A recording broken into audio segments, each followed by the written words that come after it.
This is an oral history interview with Lionel Kinney. It's June 5th, 2008. I'm Forrest Larson in the MIT Lewis Music Library.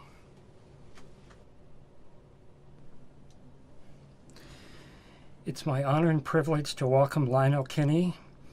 He received a Bachelor of Science degree in Civil Engineering from MIT in 1953. It's June 5th, 2008. I'm Forrest Larson. We're in the MIT Lewis Music Library. Thank you so much for coming. It's a real honor to have you here. So tell me about growing up in Springfield, Massachusetts, and give me your birth date. It's a pleasure to be able to do this oral history. I was born in Rutland, Vermont, February 27th, 1932. Spent the first 2 years in Castleton, Vermont, where my parents owned a couple of homes. They decided that since I was an only child and came along rather late in my father's life, that they would rather move to Springfield, Massachusetts to take advantage of a better school system. So we moved to Springfield in 1934, and I attended schools there until I went to MIT. My parents had a bread and breakfast, which in those days was called a tourist home in Castleton. In addition, my father was a barber, although he had trained as a bookkeeper at Castleton State Normal School, now called Castleton State College, and had worked for years in bookkeeping, nowadays referred to as accountants, at a number of resort hotels in Vermont and eastern New York. He met my mother at one of the hotels after his service in the First World War, and they married in 1922. Can I interrupt for a sec? Give me your parents' first names. My father's name was Byron Eugene Kinney. My mother's maiden name was Ruth Victoria Anderson. The American Legion was very active in those days after World War I. And my father, who had an interest in music, became the drum major for the American Legion Drum and Bugle Corps in Castleton, Vermont. Thus, there was an early connection with music. So tell me more about this your father being drum major for the Bugle Corps. Had he played prior to that, and did he have musicians maybe in his family background? There were really no other musicians in the Kinney families in the Castleton area. Mm-hmm. He had always sung tenor in the church choir, and he did play piano, not professionally. Mm-hmm. So that was basically it as far as any other music connections. Mm-hmm. Did your family go to concerts or listen to the music on the radio or records very much? No, they didn't really. Mm-hmm. So, other than maybe Concert on the Green. Yeah, sure. Things like that. Mm-hmm. That's very common. So tell me how you came to play the trumpet. When I was in school in Springfield in elementary school. I started piano in 4th grade. I took piano continually up until the last year of high school. Wow. From a private teacher. And what was the teacher's name? Glenn Robinson, not of any particular note, but she did a good job of training me in the basics of piano. When I entered junior high school in 7th grade, that was the first time you could choose to sing in a chorus or play in the school orchestra. They wanted me to sing. I don't know why they thought my voice was worthy, but I chose to take up an instrument. They wanted me to play saxophone, but for some reason I said, no, I'd like to play a trumpet. So my parents purchased my first trumpet. It was a con with the sharp-edged bell. And I played in the orchestra in junior high, 7th, 8th, and 9th grades. The school system at that time in Springfield was a 6-3-3. So 9th grade was still at the junior high school, but counted towards your college entrance requirements. All this time I was continuing with piano lessons. Did you have private trumpet lessons as well? Yes, I had private trumpet lessons from an excellent trumpet player and musician who in those days still played for shows in a theater there. And so I would go downtown every Saturday and take a trumpet lesson. Wow. So what was his name? Wojciech, shortened from whatever the real Polish name would have been. Do you remember a spelling on that? Something like Wojcik. Okay. Stanley, I think, was the first name. Okay.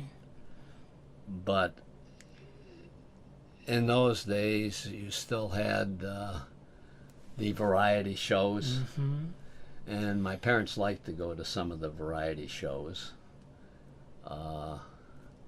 And that was what he played in the orchestra or the combo. So I took trumpet lessons all the way through high school. So what kind of music did you work on with him? It was nothing other than scales, practice, and, instructional type material. And there must have been like some solo pieces you worked on? Yes, I don't recall any though, in particular with him, but I'm I'm sure I still have probably some of them at home. So these pit orchestras, was that some of the first live ensembles that you heard as a child? Yes. Yeah. Did you go to the Springfield Symphony concerts? No. No. But I was a member of the Springfield Junior Symphony. Oh. And that was in I think 47 and 48. And by 49, I was so active with some things in high school that I kind of dropped out from the junior symphony. Uh-huh. But I noticed that you had mentioned here that the symphony was established in only like 1944. Right. At least that was according to some research that I had done. Right. And the conductor of the Springfield Symphony also conducted the Junior Symphony. And I'm forgetting his name. Do you remember his name? I've got some records. I think it was Leslie, and I can't recall the last name. But he was an excellent conductor. Uh-huh. And very interested in fostering the young people and getting them into the music. Mm-hmm.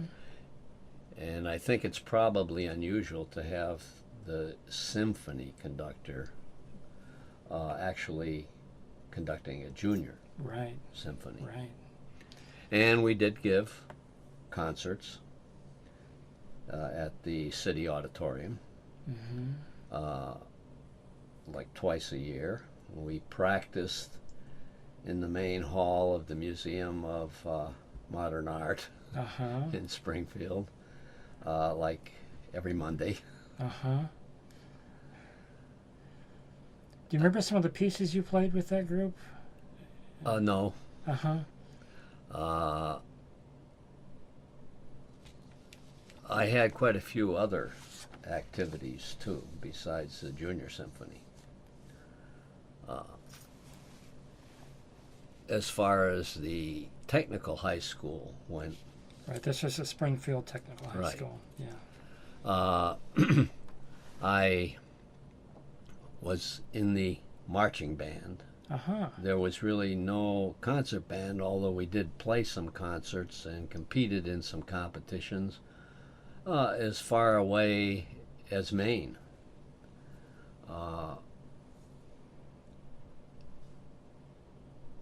As a marching band at Tech High, we didn't do a lot of fancy field work in marching Uh-huh. like many high schools or Yeah. colleges Right. get into.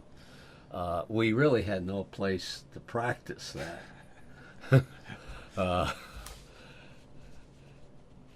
So I was in the band at the high school, the 3 years, Mm-hmm. being a 3-year high school. Who was the conductor of the music director? Well, in the freshman year, in the second year, I don't recall the name. Uh-huh. I probably could maybe get it out of an old yearbook. Mm-hmm. In my senior year, we had a new band director. Mm-hmm. There was a problem. After the first grading period was over, he got into some trouble with the law. He was fired. This left us without a music director. 4 of us kind of ran the band through the football season. We shared responsibility for conducting for rehearsals, for taking care of the marching plans on the field, etc. Wow. They finally hired a local music store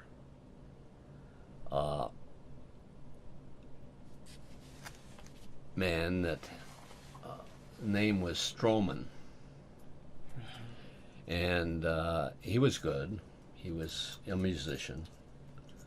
And he kept the band going through the rest of what was my senior year, 48 to 49. Right. Now, this person was not in charge of the orchestra. It was just the band, right? Just the band. Yeah. We did not have an orchestra. Okay. No, we had a jazz band.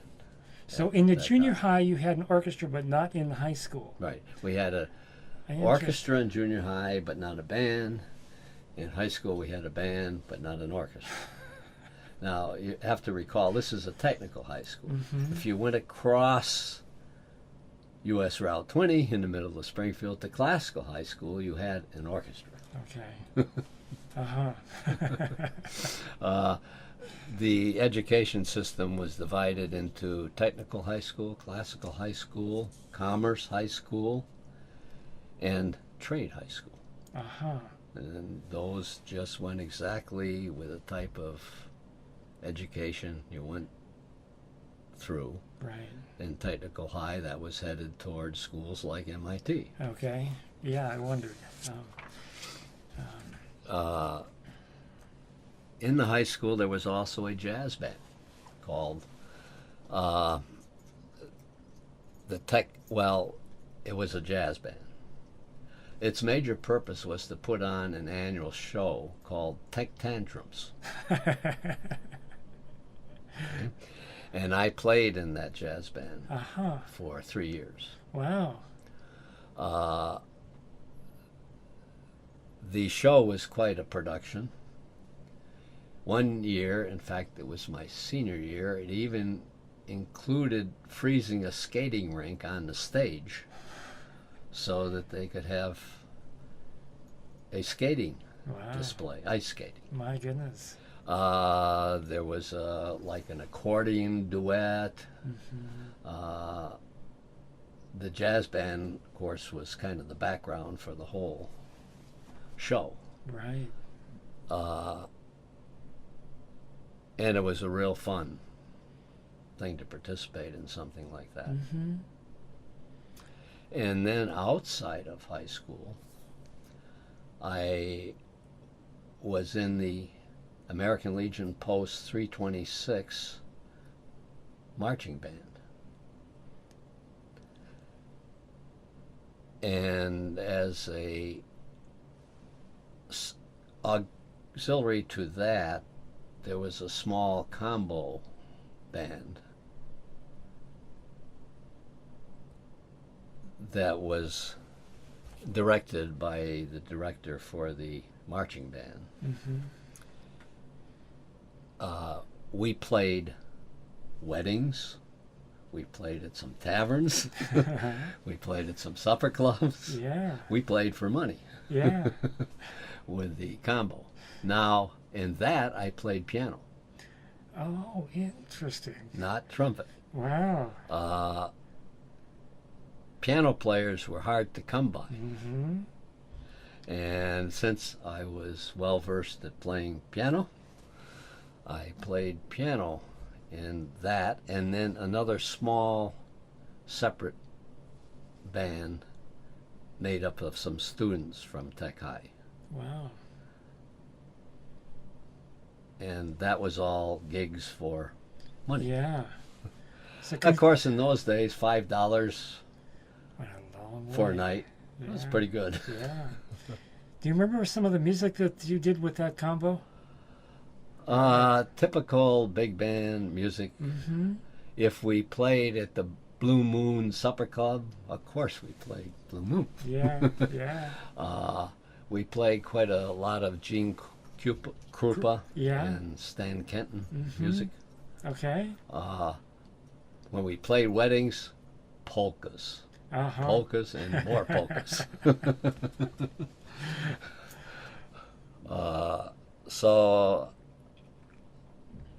And occasionally we had a vocalist, female vocalist that participated with the combo also.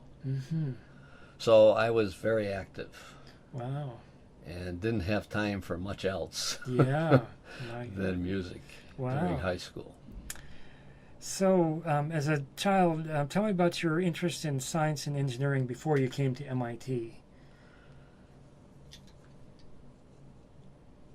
Springfield, Mass. Had a very advanced museum complex for its day. And there was a Museum of Natural History was one of the ones there. And every Saturday, I spent all day at the Museum of Natural History and participated in some of the activities there. Of course, that's science-based. MIT, or not MIT, but the Natural History Museum had one of 5 planetariums in the country.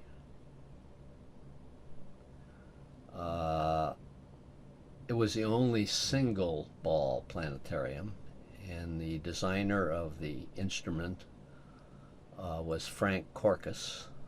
Do you remember how that name is spelled? I think it was Korkas. Okay. And it was during, the Second World War that part of my time at the Natural History Museum, because I really started in junior high school going to the Natural History Museum. And the planetarium was used during the Second World War to train navigators and pilots flying the planes from the United States to Europe. They were generally flying out of either Bradley Field in Hartford or Westover Field in Springfield. Mm-hmm. And being one of 5 in the country, it became a very important thing. But still, Saturdays was available for general public. So I became involved in all kind of science projects. Mm-hmm. You had to go around, fill out questionnaires from the exhibits and things. Also became involved with helping to build some things for displays there. Take care of some of the few animals that were kept for, display, live animals. Mm-hmm. And the friends that I had at that time were all the science or engineering type that were in those various groups centered around the Natural History Museum. They all went on to things like engineering schools, Mm-hmm. or science. Yeah. So I was with people that had that type of interest. Mm-hmm. What other interests in humanities-related subjects did you have in high school? Did you read literature? Did you like plays? Or? I always was usually, up until high school, part of some reading club, Uh-huh. in a library. I liked to read. I didn't particularly like fiction. Mm-hmm. I liked to read history. Oh, and in high school, I did receive the Daughters of the American Revolution Award, which was given annually, to a senior who excelled in American history. Mm-hmm. So what area, was there like a paper you wrote for that award? No, it was based partly on your grades, Uh-huh. in history, partly on your activities in high school, Mm-hmm. and your extracurricular things, like music. Right. Uh, and I was always kind of proud of that Mm-hmm. Mm-hmm. award. So how did you get interested in civil engineering? Were you thinking of that before you came to MIT? I always liked to build something. Uh-huh. And my father was good at building things. So I had a model railroad. Uh-huh. And I and one of these other friends from the Natural History Museum, we kind of puttered around with model railroading on the side.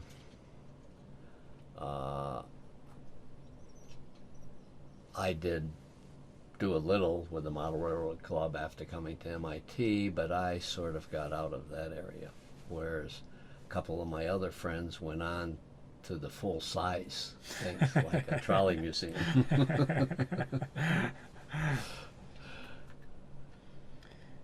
Did you know, I mean, as far as specifically civil engineering, was that a field that you kind of knew about before you came to MIT, or was it something? Yes, I think so, because my parents used to like to drive around on little trips. And one of the things that always impressed me, I was only in junior high school at the time, was the construction of Quabbin Reservoir, which is the Boston water supply. That's right. And we visited there several times watching construction equipment. Uh-huh. Ah. So that's maybe where you got interested in kind of big Right. construction machinery. Wow.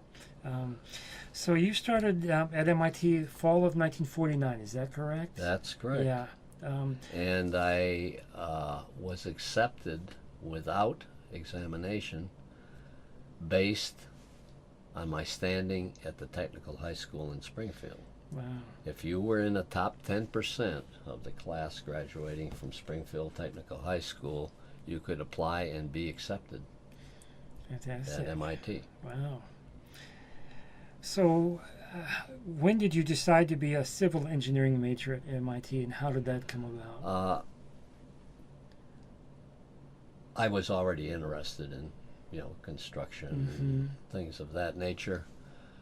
So I entered as a civil engineer and never had any reason to change my thing. The only thing was what options? Structural engineering, Right. planning, construction management, things like that. And I chose planning and administration option. In those days, environmental engineering wasn't really part of the curriculum, nor was there was sanitary engineering, but it wasn't a major portion either. Yeah, that's really changed. Tell me about your thesis advisor. We'll talk about your thesis in a second, but Professor Henry Painter, Paynter. Yes, Hank, as everybody referred to him. First encounter with him was at MIT summer surveying camp in East Machias, Maine.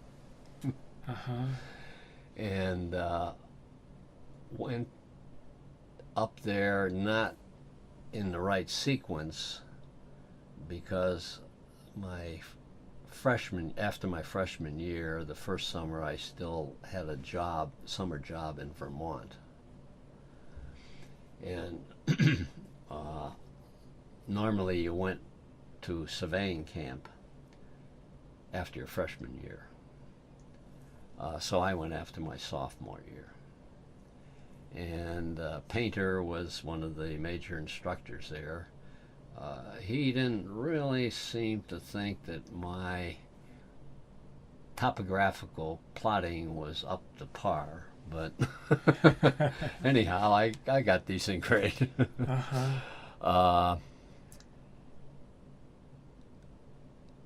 That brings us back to the trumpet again. Every morning, bright and early, Professors Shea and Babcock and Painter would come out by the flagpole and fire a cannon. And then a bugler would play reveille. And of course at night there would be a ceremony for lowering flag, taps.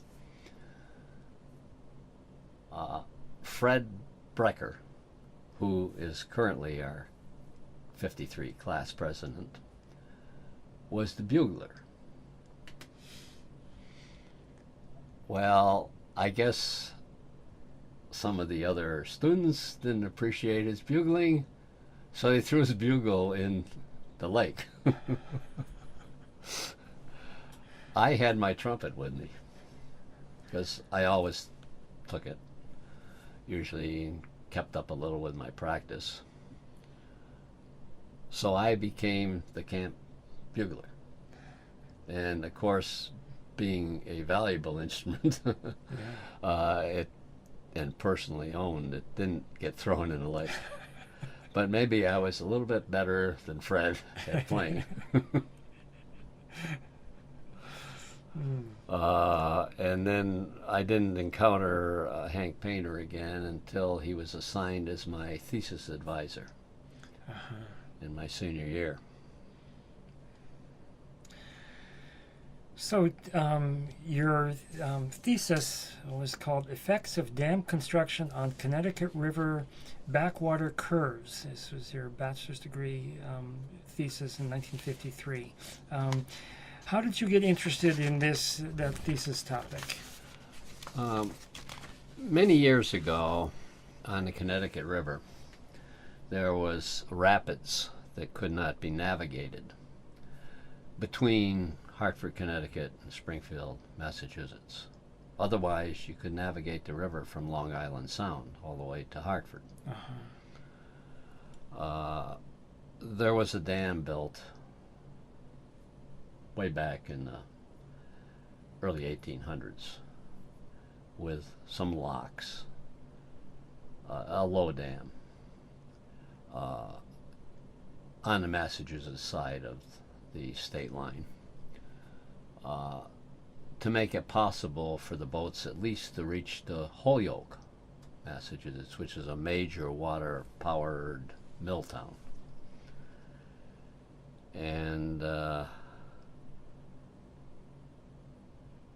that dam had ultimately been destroyed or damaged by floods, so it was pretty well decimated by the time I came along. People wanted to bring navigation back.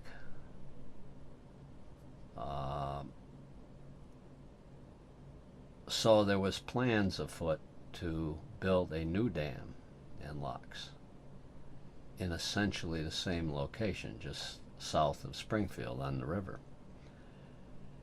And there was a lot of controversy locally in the papers and things about the effect of building a dam. The people in Springfield and West Springfield, having still suffered from large floods in the mid-30s, the hurricane flood in 1938, and things like that, and dikes had been built, on both sides of the river as a result of those floods. And a lot of people claimed the dikes would be topped. So I became interested in looking at that potential problem. And Professor Painter agreed that that would be a good subject. So I spent a lot of time in the city engineering department, who was able to provide me with cross-section drawings and all that kind of information. Weekends I would go home and work there, getting all the data I needed in order to go ahead and make all the calculations. And the net result was that there would be no problem with flooding if the dam was constructed, but it never was. Oh, interesting. Never was. Wow. And so to this day, there's still a problem of trying to navigate the Connecticut River above Wow. Hartford or Windsor Locks, Connecticut.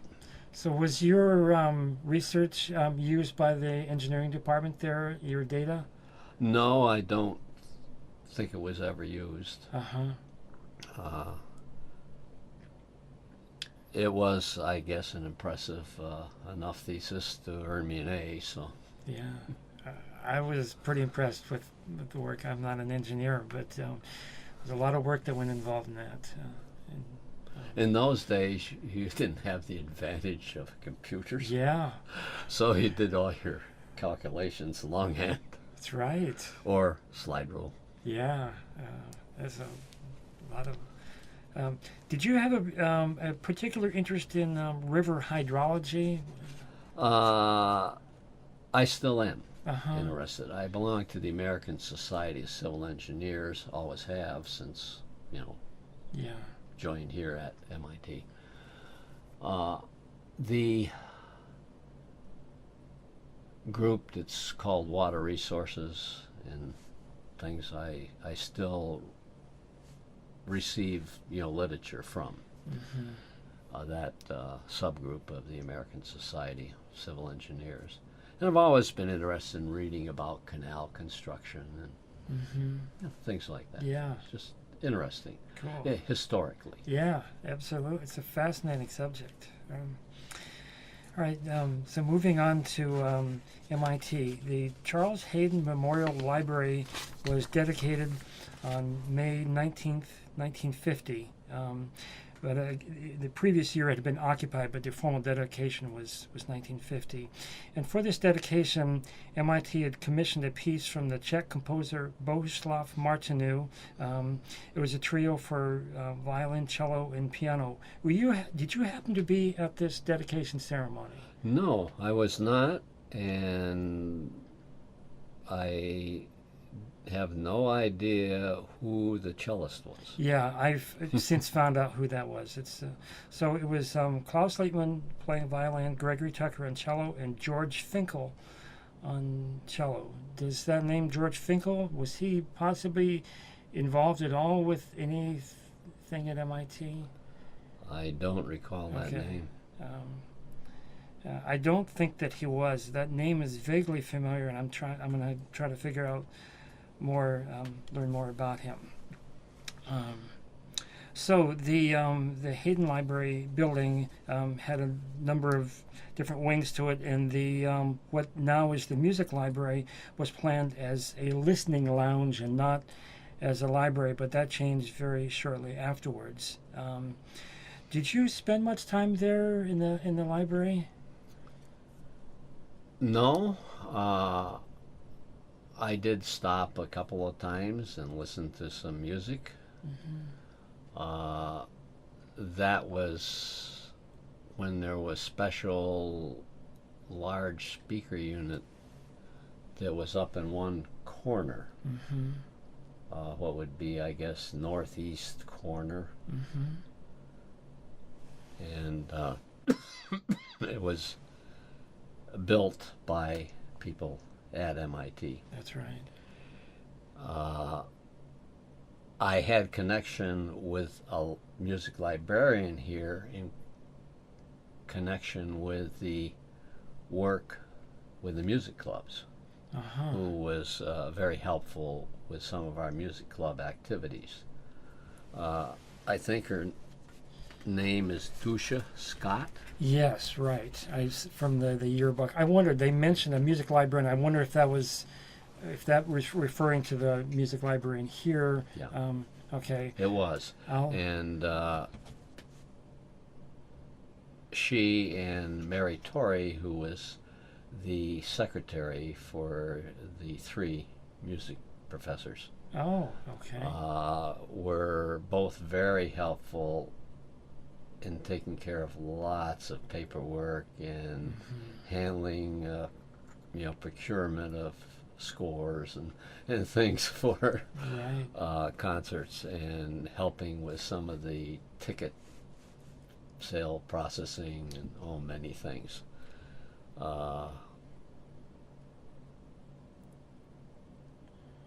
So there were regular events where they would actually play music over the PA sound system in the music library. Yes. Yeah. Did that probably started right after it opened? I imagine it did. See, most of my activity was centered around Walker Memorial. And with all the studies and things, I never found really time to spend much time in the library listening or As far as taking out recordings or things to play, uh, my sophomore year, which would have been uh, 50, 51, I had a record player in my dorm room, and I would go up to the Cambridge Public Library and borrow some records. Mm-hmm. After that year, I didn't even have time to bother listening to records in my dorm room, it seems like. So the music library here at MIT didn't loan out records at the time? So is that why you went to the Cambridge Public Library? Well, see, that was right at the beginning of this library. Okay. We were talking 50, 51, Mm-hmm. fall of 50 Right. into spring 51. Yeah. They may have, Uh-huh. but for some reason I would just walk up to the Cambridge Uh-huh. Public Library. Mm-hmm. Do you recall if they had any concerts in the music library? No, Uh-huh. I never attended a concert in the music library. In my time here, they may have had some performance like a trio, Right. small group or Right. something, but I never attended anything in the library. Because over the years, there's been a lot of small chamber concerts here at the library, and I was just wondering. So while you were a student, Kresge Auditorium had not been built. That was finished in 1955. What were the main performance places for the MIT Symphony and the concert band? Walker Memorial Dining Hall. Uh-huh. Terrible place to, have a concert. Mm-hmm. Of course, for the annual Christmas concert, there was Jordan Hall at the New England Conservatory. Mm-hmm. That's where we had our Christmas concert. Oh, there was a Tech Sing that was usually in the lobby of Building 7 Uh-huh. at Christmas time. Right. So for both the concert band and the orchestra, it was Walker Memorial. My. And it was necessary to move tables, bring equipment in, set up for a rehearsal, which was done at the south end or Memorial Drive entrance, and put everything away afterwards. And where was all the equipment stored? In the basement? Third floor. And there was a slow freight elevator at the north end of the building. And you had to go through a small area used for exercise at the rear of Walker on the third floor. There was quite often a fencing class going on up there. So we would have to bring kettle drums, bass fiddles, stands, down, take them back up. For concerts, the location for the orchestra, band, or play club was generally at the north end. Uh-huh. And then, of course, the tables were removed and the dining hall was set up for audience seating. Right. Somebody else took, care of that type of function. I assume it was some of the maintenance or, staff people at Walker. But for rehearsals, we had to do it ourselves. Yeah. And as I recall, we, had orchestra rehearsals like Monday evening, And concert band, Wednesdays.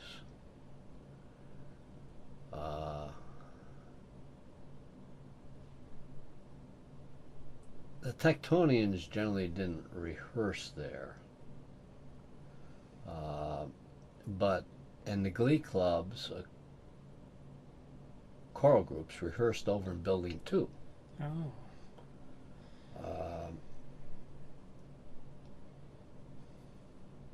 And that's still there today, to my knowledge. Mm-hmm. And not in very good condition. Do you remember the room number in Building 2? No, but I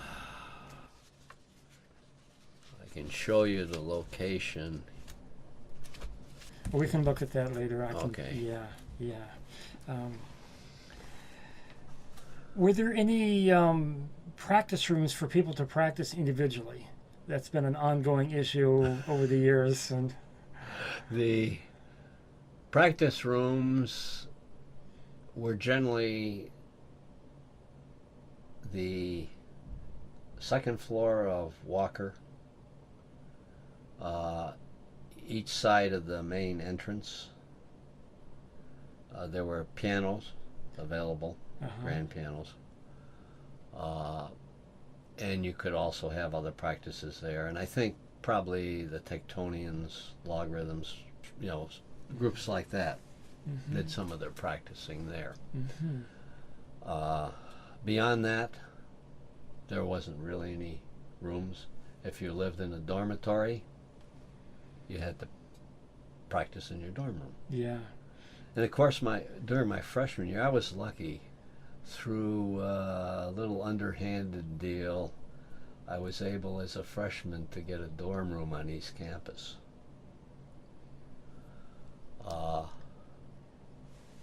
There was the barracks for freshmen in those days, Building 20. Yeah. And of course, you couldn't do anything over there. Right. It was just bedlam.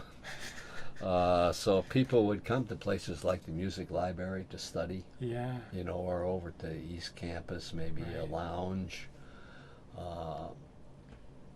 wherever they could find. Right. The practice room situation was terrible. Yeah. That's.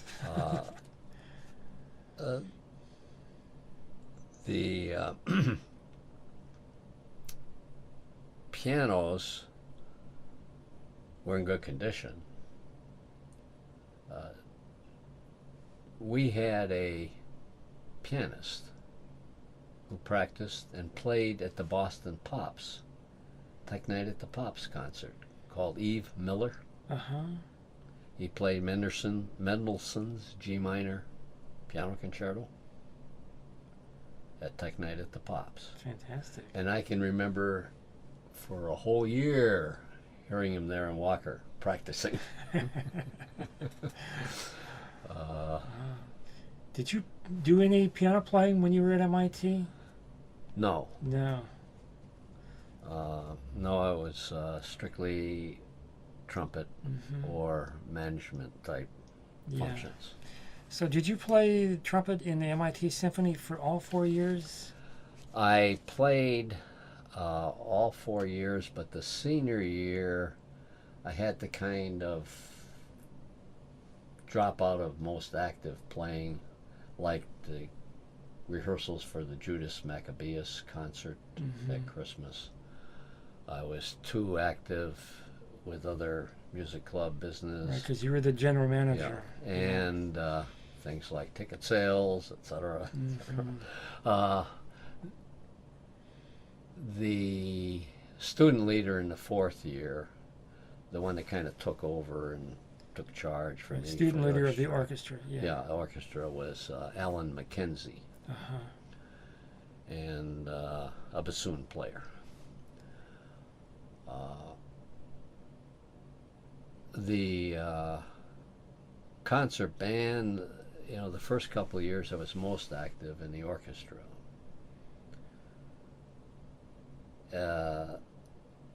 and I sort of would sit in and play some with the band. In the last 2 years, there seemed to be a little shortage of some people for the concert band, and so I was maybe more active the last 2 years in the concert band, just as a player, than in the orchestra. So tell me about Professor Klaus Liebman, who was director of music at MIT and conductor of the orchestra. Tell me about him, what he was like in rehearsal.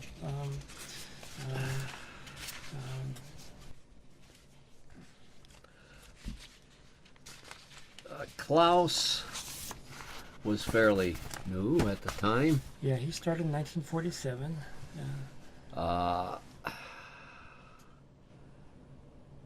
He was a taskmaster. He did have a temper. He broke a few batons over the music stand.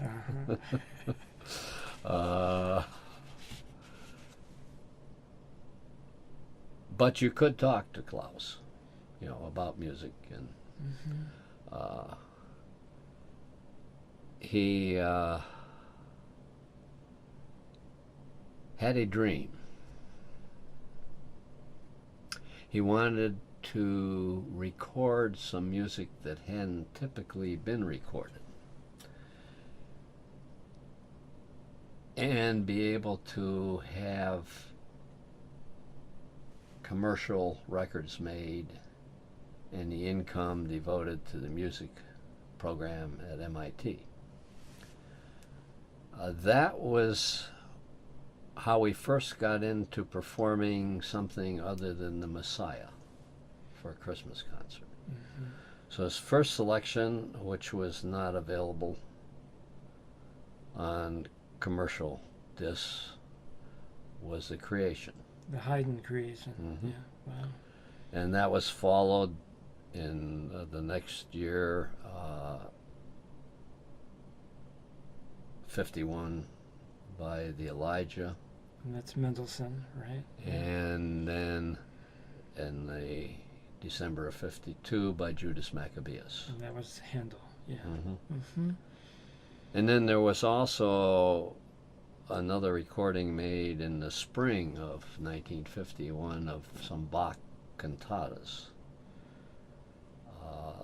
If we had ever done that as a commercial recording, we would have had to have gone to a studio, because trying to make a decent recording in Walker is naja.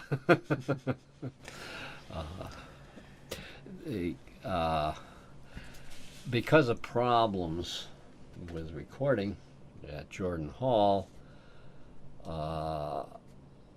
none of the recordings were really of commercial quality, particularly The Creation, because that was the first one where there was an attempt made. The good old reel-to-reel tape machines were affected by changes in the DC power supply system to Jordan Hall. That part of Boston was still on the old Edison power system instead of the Tesla system. Right. So you had variations in pitch because of the variations in the pitch and of course speed of the recording and pitch. Try as they could, particularly on The Creation, the acoustic people at MIT could not manually correct for the problem. Later recordings like the Elijah, a little better, and knowing that they were going to be faced with a problem, I think by the time Judas Maccabeus came along, probably they were fairly successful.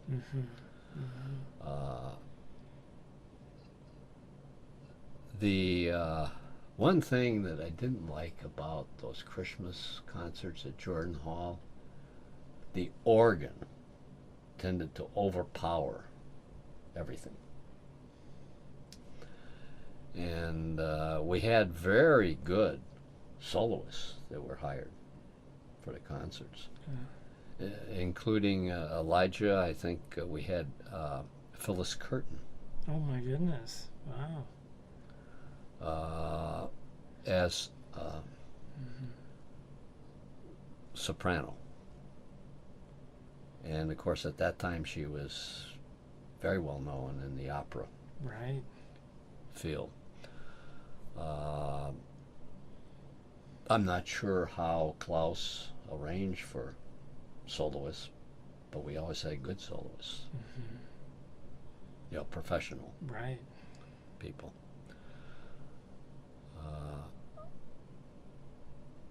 It's just that you have to be there, really, you know, in the audience, which I was for Judas Maccabeus, since I wasn't playing on stage for that concert.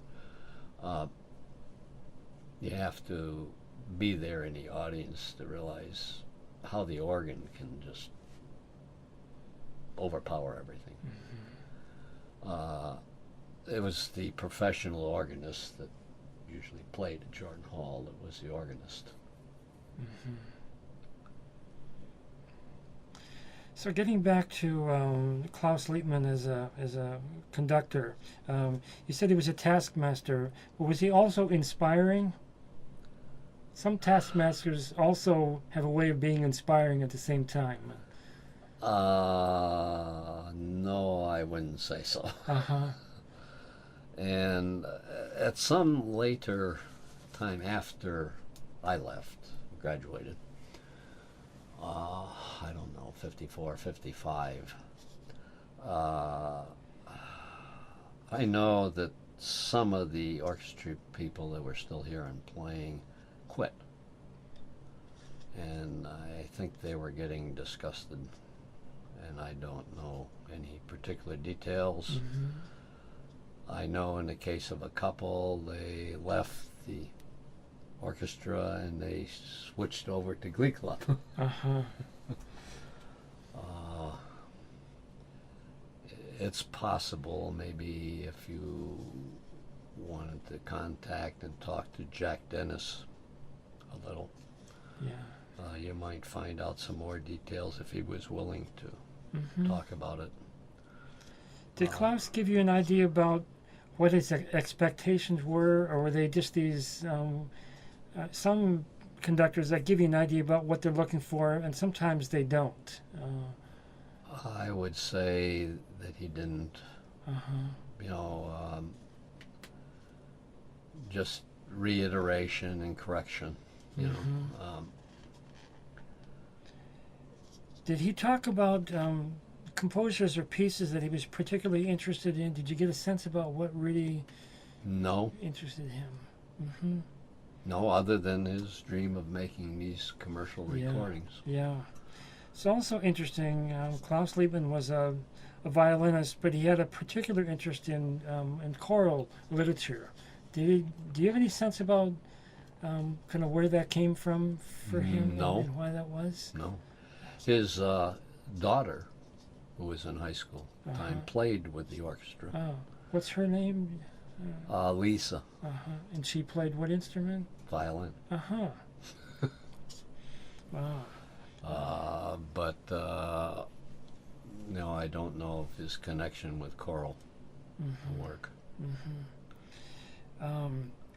So shortly after Klaus came, he formed the MIT Choral Society for the purpose of doing major choral works.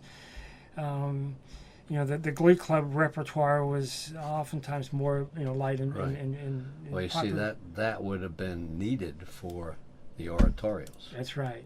That's right. So that probably ties together Right. with his Right. ideal of doing these oratory unrecorded Right. pieces. Now, from what I can gather, the MIT Choral Society was open to not just students but other people from the community. Is that correct? That's right. And well, all the music clubs were. I mean, while the Logarithms, of course, was a tryout thing.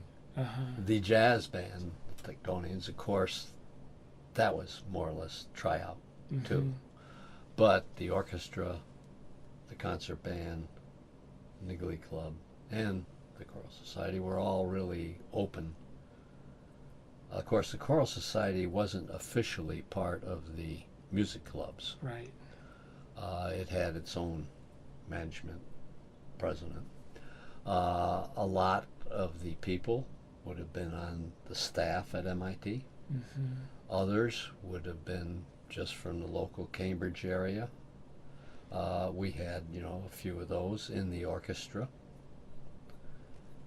And sometimes there was somebody that came and played a solo or something, from a local area. I can remember one concert that was given in Walker. I can't recall the piece that was played, but I can't quite recall the name. But this was an 11-year-old boy who played a piano concerto with the orchestra in Walker that Klaus wanted to feature. He was a local Cambridge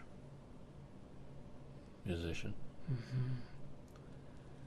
and he was excellent as a pianist, even at 11. Yeah. How often did the orchestra have guest soloists? Only for the Christmas concerts, and of course that Bach concert. And that was, the piano player. And there might have been another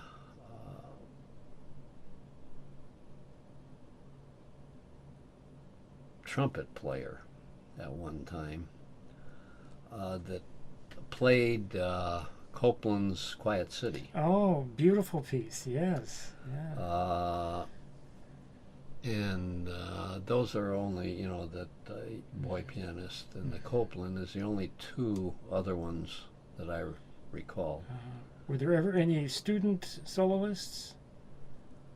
No, I don't recall student soloists. Now, Eve Miller, who did the Boston Pops, didn't play with the symphony orchestra here, Right. except for practice. Oh. I mean, he was able to practice with the symphony on Mendelssohn's G minor piano concerto because, of course, he needed to practice with an orchestra. Right.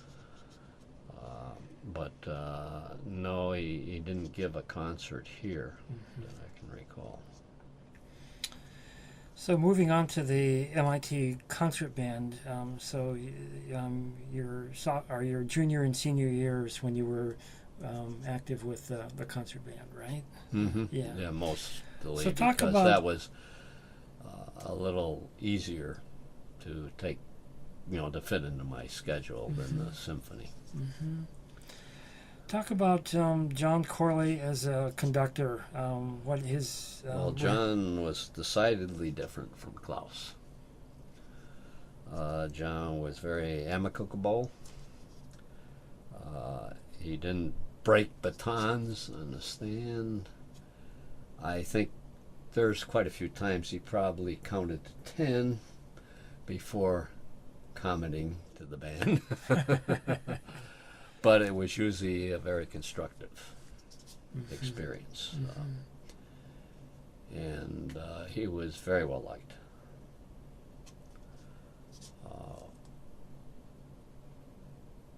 He was very helpful to the musicians.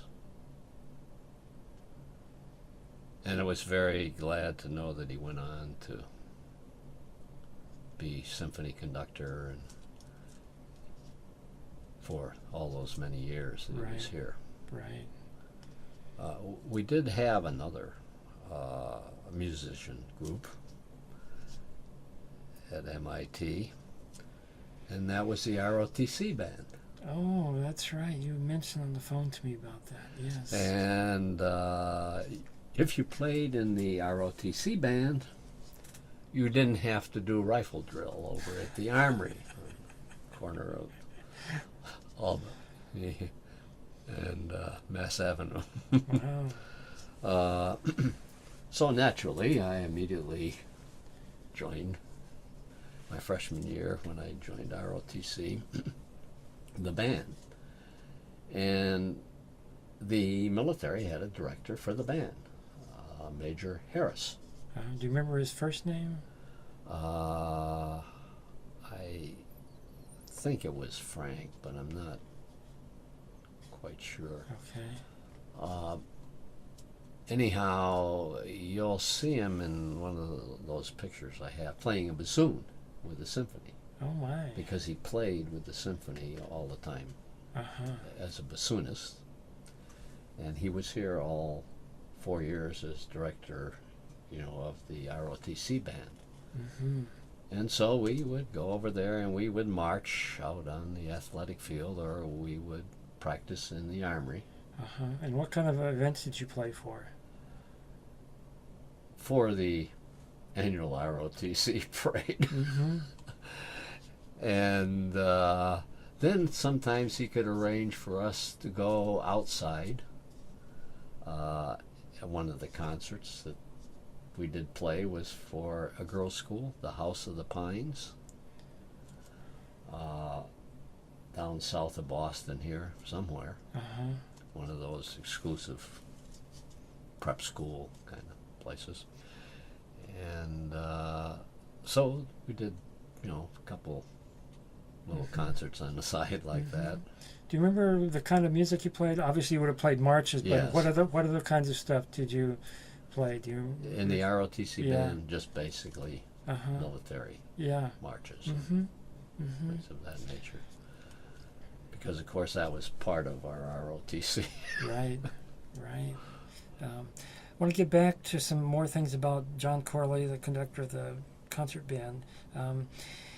At some point, he made a decision to only play music written originally for a concert band and not do orchestral transcriptions. When you were playing, had he started that, or do you remember? I wouldn't recognize that from anything I remember Okay. with John. So up through, spring 1953, I don't remember anything which was basically, American or new Okay.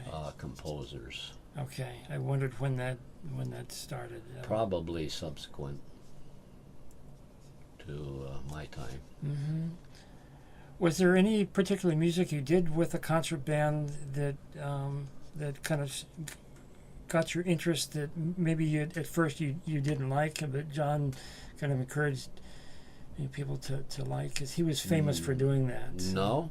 No, I don't recall anything unusual. John had also started a brass choir at some point. Do you remember? And sometimes he would have the brass choir do stuff in a concert band concert. Do you recall any brass choir or brass ensemble stuff? No, I don't recall any particular pieces, done in my time again. Yeah. Did you ever play in the pit orchestra for the MIT Tech Show? No. In fact, they were a nemesis to the music clubs. Uh-huh. They would borrow instruments for the tech. So now some of the musicians, like from symphony, Tectonians, things like that, would participate with the tech show. Yeah. But they would borrow percussion instruments. They would borrow bass fiddles, depending on the show. And they weren't always available to us when then we would need them for practice. They wouldn't get them back here. And there was some bad damage to a couple of bass fiddles one time, which required us to take them over to Boston and get them repaired.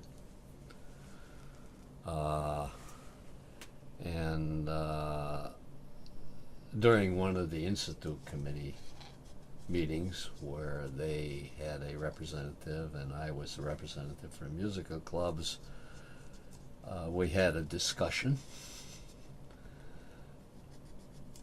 to try and straighten out this problem of scheduling the instruments. Of course, the damage was mentioned too that one time, but and it would have been their show, I think, from maybe the fall of '52. But the biggest problem was having the instruments available for the music club's use when they'd been carted off for tech show rehearsals or actual shows. I'll ask you a few questions about the Tectonians. This was the student dance band, and you mentioned just before we started the interview a student leader, William Finney, trumpet player who was also class of 1953. So did you play with the Tectonians at all? No. That was strictly a tryout deal. I never tried out.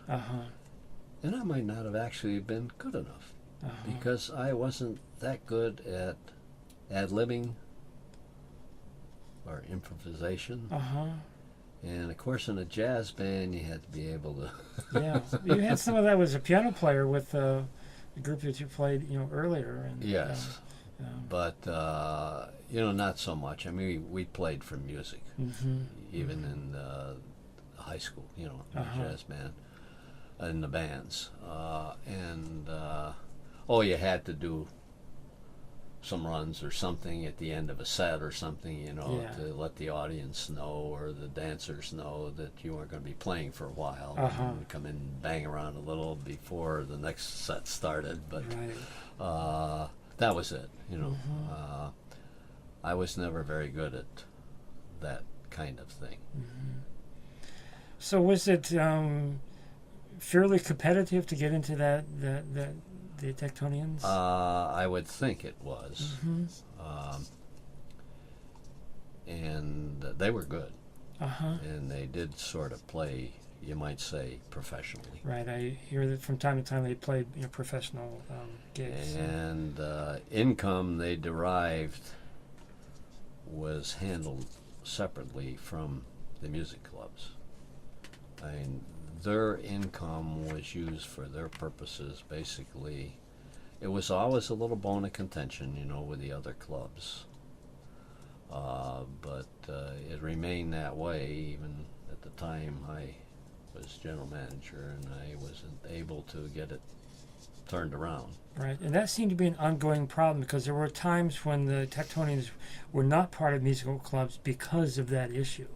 I've looked at some past records, and so Bill Finney personally was a very active participant in the management of the clubs, made all the board meetings, and discussions and things, but we just couldn't seem to resolve that problem. Yeah. Do you remember students doing other informal, jazz playing, trios, quartets, and stuff like that, just kind of playing around campus? Is there much of that? No. Dormitory situations during the early 50s were not, the idea. Baker had been completed in, maybe 1951, because that was when some of the people were able to move, from East Campus and from the barracks, into Baker, over on West Campus. Right. But, that possibly offered some places where small groups could play. But, for East Campus or other areas, there just still was nothing. So I want to ask you the musical clubs. There was this umbrella organization that administered the student-run groups. Sometimes it's called just the musical clubs, and sometimes it's referred to as the combined musical clubs. I guess that's the whatever was on our bylaws there. See, we just referred to it on the Constitution, as the MIT music clubs. For the executive committee and the institute committees, it was referred to basically as the combined musical clubs. And the yearbook says the combined musical clubs, too. And it just, I think, varied with whoever was writing it down. Okay. I just wondered if there was what would you say the official name was? The MIT musical clubs, or the MIT combined Okay. musical clubs, Okay. I think, would be the best to consider, at least in those years. Right. And so that covered the symphony orchestra, the concert band, the glee club, the Tectonians, and the logarithms. Mm-hmm. Yeah. Was the glee club at the time both men and women? Because even as late as 1947, there was a separate men's glee club and a separate women's glee club. There, I think, were a few women, not students. Well, maybe there was just 4 or 5 or something. There were some staff people, Right. but I'm pretty sure there were some that were singing with the glee club. So by the time you were there, the glee club was open to both men and women. Yes. Yeah. And of course, the choral society was where you found most of the women, but then some of the men would sing in both. Right. So these musical groups at the time were called clubs, and I guess indicating that they were extra curricular organizations. And they were under the larger administration of what was called the Institute Committee, or also known as the INSCOM. Right. This was the predecessor of what's today the Undergraduate Association. Okay. It took a while to figure that out. And, let's see. So the MIT Tech Show was not under the auspices of the combined musical clubs, nor the MIT Choral Society, as we. That's right. It was, earlier. but was as a Class A activity also automatically had its general manager on the Institute Committee. Ah, okay. See, all Class A activities were represented on the Institute Committee. Okay. And then, of course, representatives from the individual classes, like the class of 53. And, of course, what else but voodoo? Yeah, of course. Yes. Yeah. Things like that, too. Yeah. Right. The technique, the tech newspaper, Right, and right. what have you. And Association of Women Students. But as I recall, out of a student body of approximately 8,000, we had 125 women students, something like that. Wow. And it certainly has changed. It certainly has. So according to the MIT yearbook, you were personnel manager of the symphony orchestra your sophomore year. Is that correct? Yes, that was a position just to keep track of who was there, and, and send out notices or contact them, routine things like that. That's one of the reasons why we rewrote the Constitution and bylaws. we needed to expand music club management. We needed to get more people involved. So we tried to add, other positions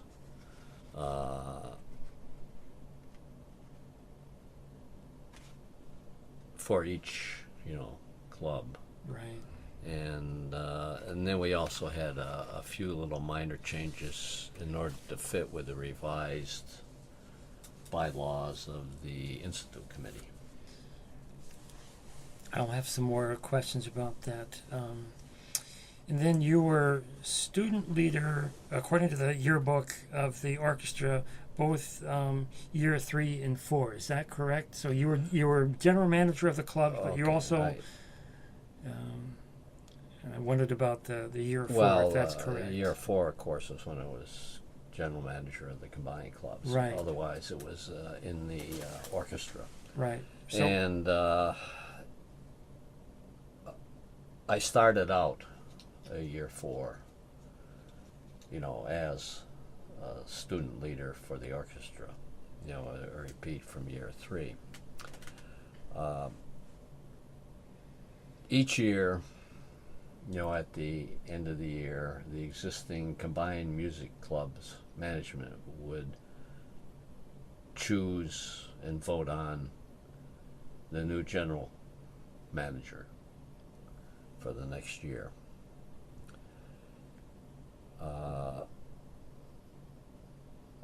I would have remained as just student leader for the orchestra and, of course, its representative on the combined music club board. However, I was elected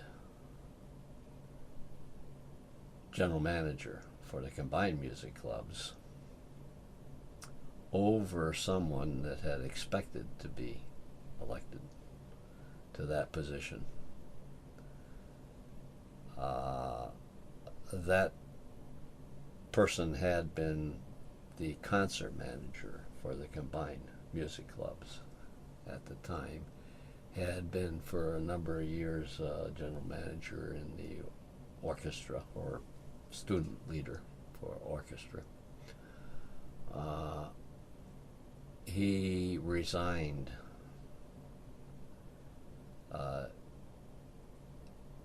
his, position on the music club, combined music club board,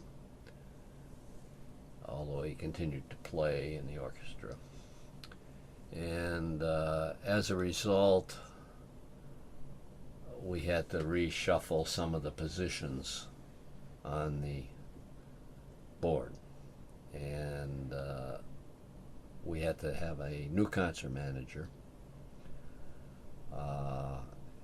And we had to switch around a couple other positions, and as a result, we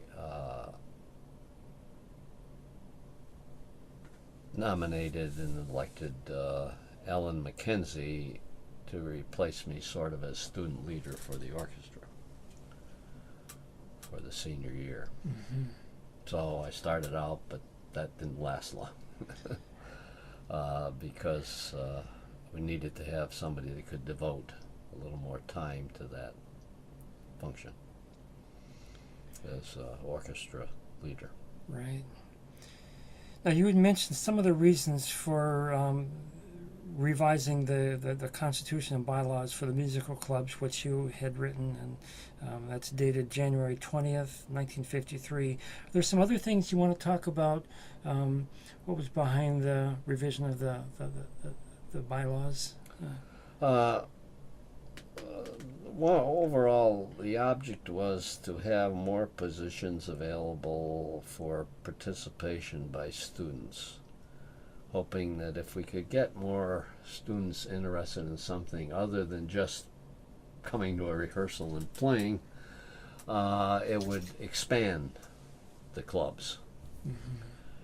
And it was all in preparation also for the fact that we were finally going to get an auditorium. namely the Kresge Auditorium, in place of Walker Memorial, and practice rooms. Right. So was looking towards the future when Kresge would be finished. So that was all part of the reason for updating the things. Unfortunately, some of it apparently didn't work out because the Glee Club, when I was here and to visit in 2006, they're still in building 2. Yeah. And there are problems with scheduling so that the orchestra and band and things can have the space in the practice rooms in Kresge. Right. So I guess it's still not the way we had envisioned when we updated, the bylaws and things. Were there some other, as general manager of the combined musical clubs, were there some other issues that came up that you want to talk about? Well, we could talk a little bit about increasing participation and interest on the part of the students. In 1952, we decided to construct some displays for freshman orientation.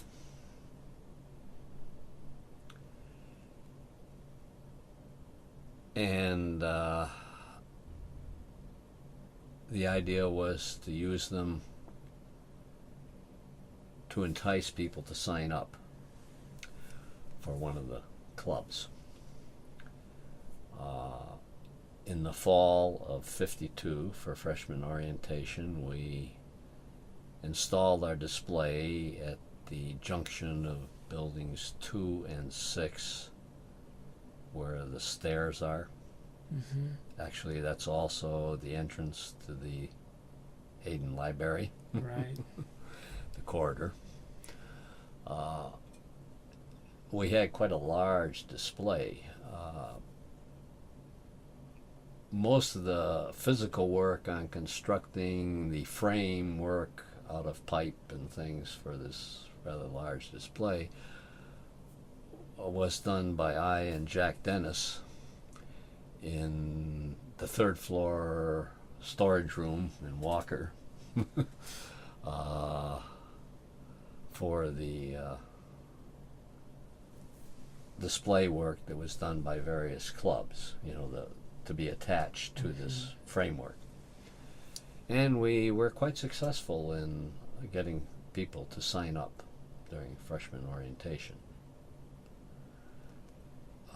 which ties back into trying to offer with our new bylaws, I think it's additional positions that people could also sign up for besides just singing or playing. Right.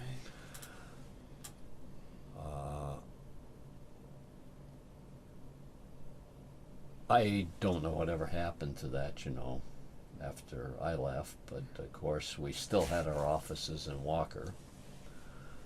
We had the one room where there were large old wooden desks which were for use, by the various clubs. Right. And then an adjacent office there on the 3rd floor that was storage room, lots of file cabinets, for music scores and things like that were kept there. And across the hall was Voodoo. Around the other side on the 3rd floor was the Technique and the yearbook and the Tech newspaper and of course on the 3rd floor in the whole center was a gymnasium. Right. In Walker, and then of course out at the rear was our storage room for instruments.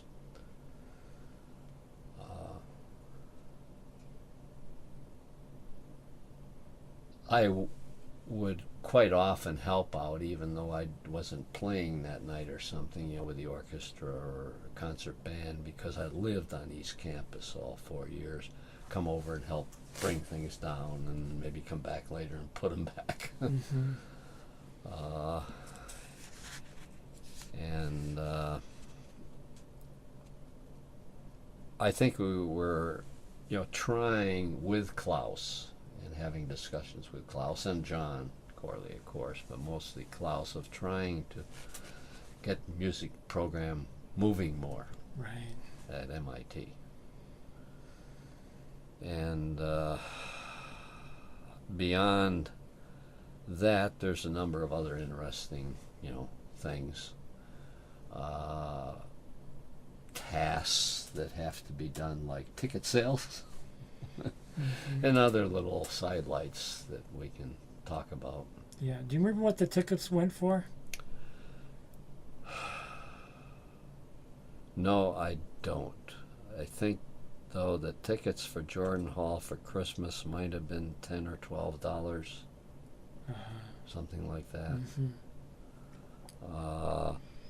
For a concert in Walker, some special concert, they might have been $2 or Mm-hmm. a Yeah, buck or right. something like that. So we'll use the orchestra. I guess that's my line of questions about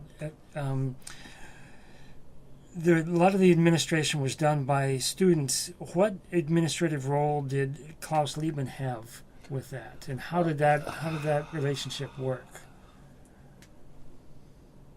Klaus's main purpose, as far as the clubs are concerned, was selection of music. Mm-hmm. And then for something like the annual Tech Sing, the 1 year I can recall, would have been December of '52, Mm-hmm. in particular, over in the lobby of Building 7. He'd call some of us together, and sometimes the people from the Baton Society were involved with those things too. And we'd get together in Klaus's office and talk over what pieces we were going to have for the Tech Sing or something like that. And I can recall a discussion over how many verses there was in Silent Night. And Klaus and I had a bet. And I won. Wow, and he's German. He should know. Anyhow, I recall that specific incident. Mm-hmm. Did Klaus Liebman talk to you about his thoughts about the future of the MIT music program? No, it was basically centered around the availability of the Kresge Auditorium, and he didn't go beyond his hopes of having a place to permanently have set up for practices and a place to perform. And as far as music or expanding music at MIT, because after all, it was a small program. Right. In those days, there wasn't much offered, in the way of music education or things. So, never got involved in any, discussions like that. So you have to reckon this is sort of a transition era. Things were changing, and we now had 3 professors, Right. each one conducting. Right. We were getting a new auditorium, supposedly places to practice, And we were in the music clubs trying to generate more interest among the students in participating. So I think all the emphasis was more hope for the future, but can't recall Klaus ever getting into any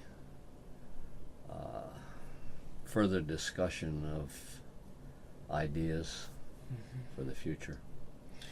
When you were planning, when there was planning for Kresge Auditorium, was there much input from Klaus and student input as far as needs? Not from students. We were never consulted at all. If there was any input, it was independent of the student performing groups, and would center around Klaus and John and maybe Greg. Right. And I'm not aware of what their input was.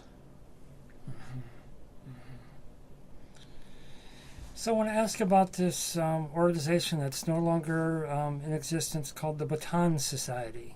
And you were a member years 3 and 4, and you served as secretary. Tell me about its purpose and functions. It seems like it's kind of vague in some ways. Well, yeah, it's an honorary society for those that had worked hard in some music, form at MIT. But its one main function for the year centered around Tech Night at the Pops. Right. And if we refer back to one of these older write-ups on the Baton, it says an organization formed to further musical activities at technology. Society's 21 members was here. I think I saw 20 somewhere in another book. But are chosen from students who have themselves made outstanding contributions to music here at the Institute. By their membership in the society, these students can contribute even more. Regular activities include organization, management of the All-Tech Sing. Right. Now, that's not the Christmas Sing. Right. That was a competition in the spring, right? Yes. Right. And dance. So they were, there'd be an All-Tech Sing, and then clear the chairs away, and you have the floor walking memorial available for dance. Right.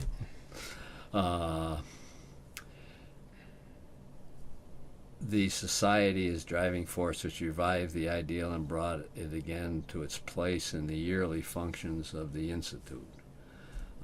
Yes, kind of nebulous statement, but towards the end of the year, the management of the Tech Night at the Pops fell to the Baton Society. And ticket sales and a myriad of other arrangements are handled by the group.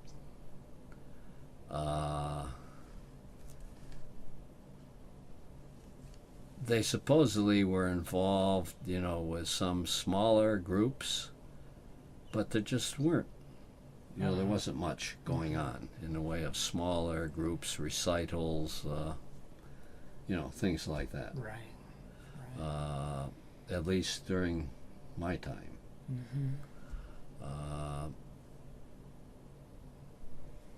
Finally, they just say to make music a more important, better understood, and more appreciated fact of undergraduate life at the Institute. Right. But the one big time-consuming function was Tech Night at the Boston Pops. Right.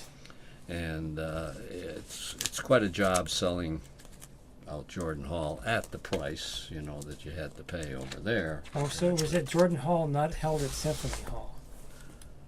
Jordan Hall. And, Tech Night at the Pops? Yeah. Oh, excuse me. Yeah, Tech Night at the Pops, of course, is Symphony Hall. Yeah. And, of course, in time we're talking about, Arthur Fiedler Right. was still the conductor That's right. for 49, 53 era. And there one problem in my senior year in the Baton Society, but also involved because of the symphony and being general manager of the combined music clubs, was trying to obtain a tax exemption for ticket sales. Because if you didn't have to pay tax, then you had a lot more profit. Mm-hmm. Well, our friendly local director of the IRS had issued an edict that MIT had to pay tax on their Christmas concert. And we tried to get an agreement, and this was I and a couple of the people from Baton Society, but I was sort of wearing two hats, Baton and combined music clubs. Tried to get the Institute to allow us to ride on their tax exemption. Mm-hmm. But I guess they had some discussion with the IRS and they couldn't come to agreement.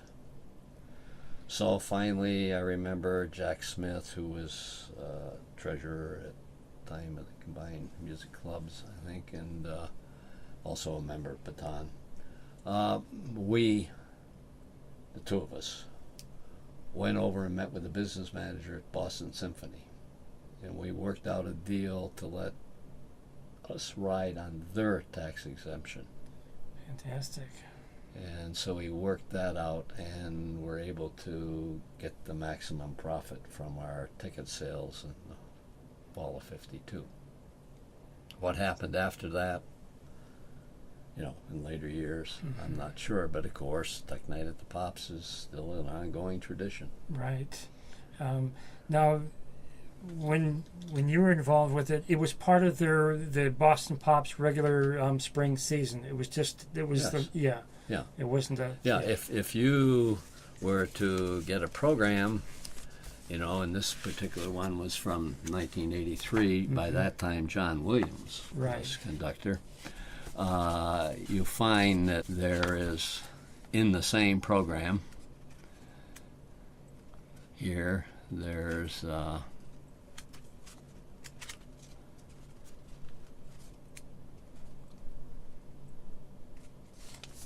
the MIT Night at the Pops. Right.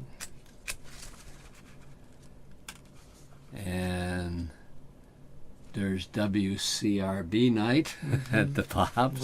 Right. And I guess this particular program didn't have one of the other schools in it. But I can remember one that, like Harvard's Night was there. Right.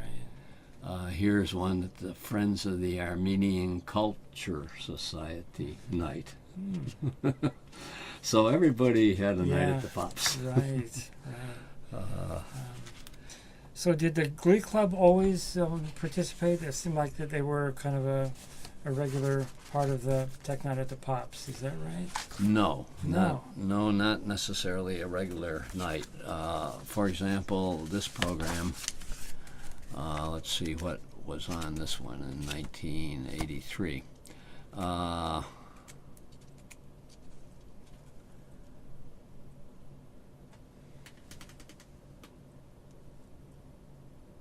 No, nothing.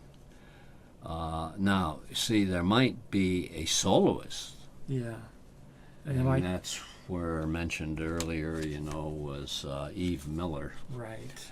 Who did Mendelssohn's G minor piano concerto. And I know this year, tonight, will be a cellist. Yeah, right. From class of 58? Right. Something like that. Yeah, Carlos Prieto. Yeah. And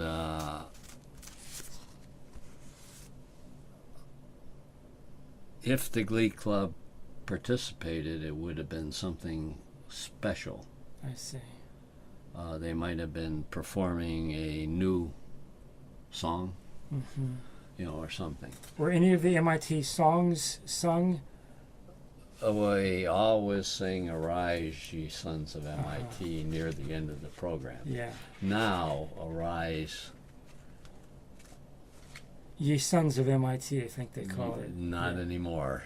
Arise Ye, I forgot exactly what it is. Yes. I forgot. Anyhow, Yeah. You've got to include the female Right, of course. sect in it now. Right. So the words have changed a little. Right. It's changed over the years since Professor Wilbur wrote it.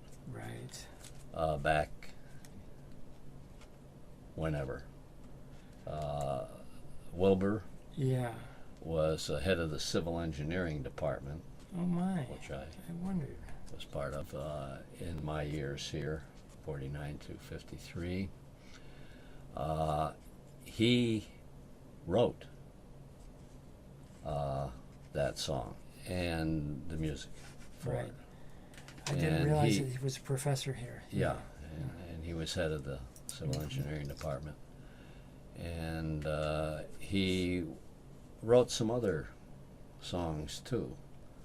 I'm not so sure that We can look up some of those. Yeah. Yeah. that they probably should be some record Yeah. of what he did. But he was involved in composing Fantastic. at MIT as a little side job. That's great. Well, I think this is a good place to stop, and tomorrow you'll come back for a second session, and we've got a lot more to talk about. Okay. Okay? All right. Well, I want to thank you very much. This has really been fantastic.